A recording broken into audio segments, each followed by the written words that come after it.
guess so. Now we have This you was really cornered. informal, wasn't it? One of the things I really loved in the footage today was the planet Jedha and that concept. And it feels like a whole different wing of the Star Wars universe is kind of opened up to us. So can you talk about more about Jedha and sort of how that fits in and sort of how you guys envision that spiritual world? Yeah, I mean, it came from the fact that the era, that our film is set in theory, doesn't have any Jedi. And so the idea of having a Star Wars film that doesn't talk about the Force or, if you look at what George was great at is, although he got a story about one thing, he's implying a million other things in the background and ideas that are much wider, and obviously our film is abusing that and telling a story within it. But for me, it's like if A New Hope is kind of like the story of Jesus or something, there must be a whole religion, beyond that, and so it felt like for 1,000 generations, the Jedi were kind of these leaders of the spiritual belief system, and so it's like there's got to be the equivalent of Mecca and Jerusalem and places like that within the Star Wars world, and so we also had, it felt very contemporary to kind of have a situation where the Empire were imposing themselves on what means a lot to the spiritual side of Star Wars, for their own reasons, their own goals, and within that area there's a resistance that's building, that's trying to fight back, but our characters end up having to go to Jeddah, and they basically end up getting pulled into their story a little bit, and it's just a beautiful. We went to Jordan to film, and we built this set in Pinewood that was 360 degrees, so you could kind of look wherever you wanted. And normally on a set, the extras are told, okay, on action you walk over there, and on cut you stop, And we said, okay, for the next hour you're going to be this character, and you're cooking food, or you're going and you're working on this car thing, or you're doing some whatever it is. And they basically had, and the crew were wearing costumes so that if the cameras turned around on them, it wouldn't ruin the shot. And so we tried to keep it all flowing, and the actors were given the freedom to go where they wanted and do the scene in a way that felt right and things like this. And so there was a lot of freedom, and it had this organic kind of different vibe to it than you associate sometimes with Star Wars, and so that felt really exciting. It felt like, as a fan, I want to just go to these places and try and what's just over the horizon, what we didn't see in the other films. It's got to be, it's got to feel right. And that's what was a massive learning experience, was that it's such a fine line in Star Wars. If you go just slightly to the left, it's not Star Wars, it's some other sci-fi movie that doesn't feel right. And if you go slightly to the right, you're just copying what George did. And so trying to navigate this thing where it's new but feels fresh was like the dance that was the process of making the film. And I really loved Jedha.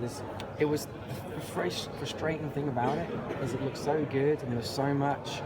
I was dying because it can't all fit in the film, and it can't all fit in the story, and our characters, the film's not about that, but it's an embarrassment of riches when you're doing something like this, and you just desperately want you want everything to be in everything all the time, and then you look back at the originals and you go, wait a minute, that guy I had the toy of that I used to play with all the time, he's only in one shot. And we were talking about droids and things at one point, and we were like, oh, let's get Empire Strikes, come on. It was one of the weirdest things in the world, is when you're getting paid to do a job, and part of that job is, let's all go and watch Empire Strikes Back. And someone gets it out on their laptop and goes, quick, and we hit the scene, and everyone's trying to beat each other to it because they pretend they know each other better than everyone else. And, no, it's the next bit, and he says this, and then suddenly you get to this bit, and you go, oh my God, hang on, is he just in one shot? And you go through and you go, he's only in one shot? I obsessed over that toy as a kid, and that's the beauty of it, is that I hope, is that there's so much detail in these worlds that, this is why that film's born out of that. What would that story be? It's not the main event, but it could be another film, and that's what's exciting about Star Wars, and I think that's what obviously our films been born through. So I just hope, it never ends really. I think Disney are very smart. And 20 years from now, some guy makes a Star Wars story about that guy. who's in the background in the marketplace at Jedha. I hope so. And I can go visit them, and I can say things to them that make them have heart attacks. But they won't care what I do. So Jedi, there's a reason for that connection between the two. It's not just a weird coincidence that it's. No, it was like, I mean, the whole real backstory of it all is like more of a thing for the canon and Lucasfilm, but I feel like it's definitely if you believe in the Jedi and you believe in the Force, it feels like Jedha is somewhere you should visit in your lifetime. It's like a spiritual home of Jedi. Did you shoot any other pieces of the movie like that? That sort of organic sort of thing that sounded like really crazy and interesting. Yeah, we tried to do everything like that. The reality is you can't. Yeah. And there's certain things, there's different styles. There's like that style, which was more trying to be, more going for more realism. And then there was the more classical original trilogy style, which is very more considered and feels very imperial. And so initially there was the feeling of like, well, the Rebels will be this one thing, and then the Empire will be this other thing. And as we got going, we started mixing it all, and it felt a lot better. And I was really pleased with the vibe of the film, and that it changes gear between like those classical, what feels like the language of Star Wars, into something a bit more contemporary, and then back again. And you're not jarred by it. It feels, it felt, the way I used to try and justify it was that this is a real historical event, and George is on Tatooine with his camera crew. We're on our planets with our camera crew, and there's other filmmakers on other planets with their camera crews. We haven't going to see those films for a while, and everyone's just making their movies, and they'll all have their own little style and voice, and it was kind of, it felt like you have historical events like World War II, and they grow films like Casablanca and Saving Private Ryan, which are completely different. Star Wars can be like that, and so it felt like, especially because we're not part of the saga, we've got that license to try and branch out a little bit. The stuff we've seen from your film, it looks like it's all ground based. Is there stuff like in the Are there Star Wars? Yeah, are there Star Wars going on? Are there aerial battles and stuff like that, or is it all like planet based? They could be. Was it hard for you trying to figure out how much you use Darth Vader? This is such an iconic character. You want to use him enough for people to be excited to see him, but not enough to take away from the film's main villain. He's got such a gravitational pull. The second he pops up, you just get sucked into Darth Vader, and so it was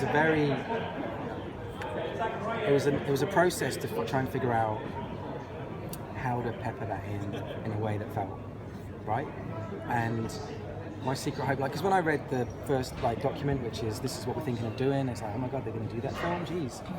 And I didn't think at the time, I thought they must have sent this to 100 other people, and I accidentally got it by mistake, and then realized they were going to do it, and I was like, I could never live with myself to be 2 years from then, and it's coming out, and this is happening, and there's some guy here going, yes, and we filmed in 360 with, and I'd be going, oh god damn it, I could have been doing that. And so you have to do it, and I've forgotten the question. Was it difficult to try to figure out how much you used Darth Vader in the film? Sure. It was, hopefully, yeah. So hopefully it was I got pulled into the idea of making the film through my love of the original films. But then what was a clear, conversation that happened early on at Lucasfilm was, we're doing new things here. This is not like a karaoke number or just pure, winks and fan service. That's not going to make a good film. This has got to be characters that you care about, and there's an opportunity to create new, people and events that you care, that pull you in. And so hopefully the goal is that you come to the film for all the reasons that we love Star Wars, and you get sucked in, you start to care about the new people, and then as you're in the midst of all that and that's all going on, familiar things start to pass you by, and you start to remember Oh yeah. And but the film should exist on its own terms. If all these films are ever just, and here's that character you love, yay! Here's that other character you love, yay! All the time, and that's all they're doing, and they're not really doing what George did, which is he tried to find stories that were about something, that were like saying something that you keep in your pocket, even 40 years later, you still stay in the back of your head and have an effect on you. You know, as someone who loves Star Wars. We gotta break that. Quick question. As someone who loves Star Wars so much, do you get really aggravated when people ask you which guy's a Bothan?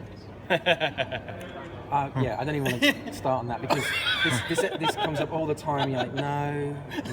It's that's Jedi, second Death Star. Yeah. So do you explain it, or do you just sort of like just sigh and walk away? I don't have to because for every person that goes that, there's someone on the forum just below them that goes, "You idiot." Thank you guys. Thank you, Gareth. Thank you so much. Thank you very much. Yeah. Thank you so much. Appreciate it. Thank you. Yeah, I was.